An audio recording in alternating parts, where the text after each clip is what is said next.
Leitura do livro No Deserto da Tentação. Capítulo de hoje: Apetite e Paixão. O mundo tinha se tornado tão corrupto através da condescendência com o apetite e degradada paixão nos dias de Noé, que Deus destruiu seus habitantes pelas águas do dilúvio. Ao multiplicarem-se as pessoas sobre a terra, a condescendência com o vinho causava uma pervertida intoxicação dos sentidos e preparava o caminho para o intoxicante consumo de carne e o fortalecimento das paixões imorais. As pessoas se levantaram contra o Deus dos céus e suas habilidades e oportunidades foram usadas para a glorificação própria, em vez de honrarem seu Criador. Satanás facilmente obteve acesso ao coração dos seres humanos. Ele é um diligente estudioso da Bíblia e está mais familiarizado com as profecias do que muitos pretensos religiosos.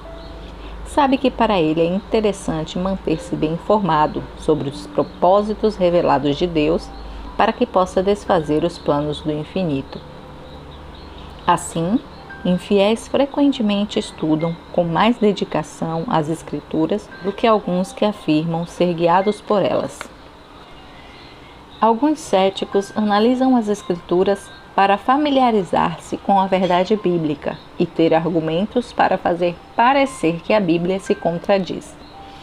Muitos pretensos cristãos conhecem tão pouco a palavra de Deus pela negligência do seu estudo que ficam cegos pelo raciocínio enganoso daqueles que distorcem a verdade sagrada, desviando as pessoas da vontade de Deus apresentada em sua palavra.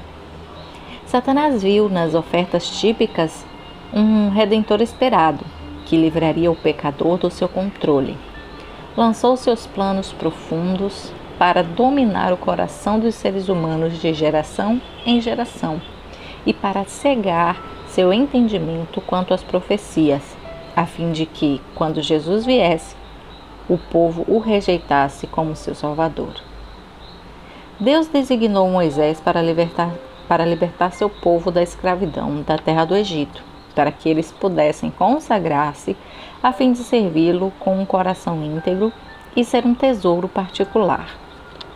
Moisés era o seu líder, enquanto Cristo estava na direção dos exércitos de Israel como seu líder invisível. Se eles houvessem tido a devida compreensão do que se passava, não teriam se rebelado e provocado Deus no deserto com as murmurações insensatas. Deus disse a Moisés: Eis que eu envio um anjo diante de ti, para que te guarde pelo caminho e te leve ao lugar que tenho preparado.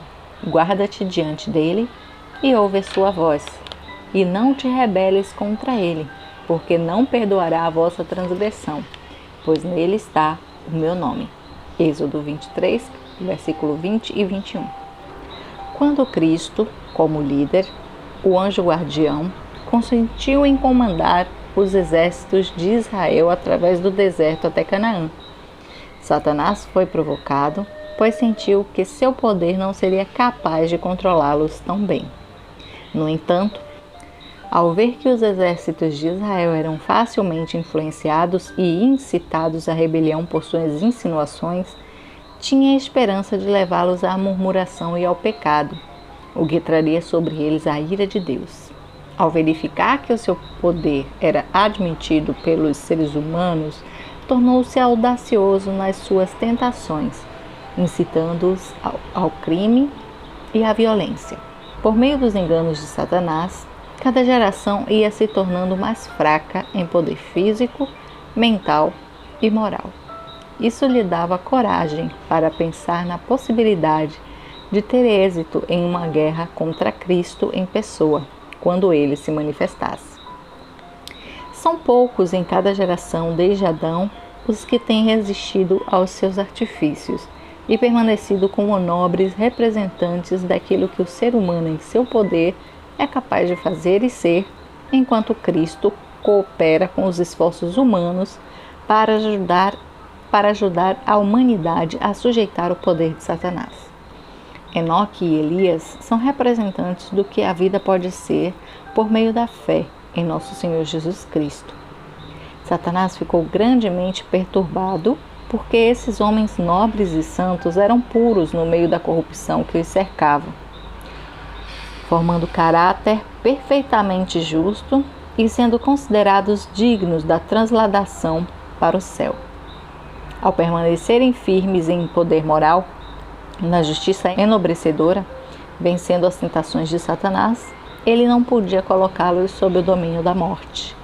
Orgulhou-se de que tinha poder para, com suas tentações, dominar Moisés, e que poderia manchar o seu nobre caráter e levá-lo a pecar, tomando para si, diante do povo, a glória que pertencia a Deus. Cristo ressuscitou Moisés e o levou para o céu.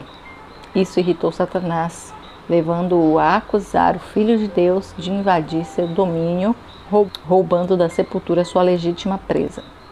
Disse Judas, referindo-se à ressurreição de Moisés: contudo, o arcanjo Miguel, quando contendia com o diabo e disputava a respeito do corpo de Moisés, não se atreveu a proferir juízo infamatório contra ele.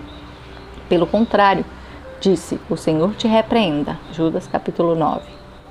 Quando Satanás tem êxito em tentar as pessoas a quem Deus tem especialmente honrado a cometer graves pecados, ele triunfa porque ganha para si mesmo uma grande vitória e causa dano ao reino de Cristo.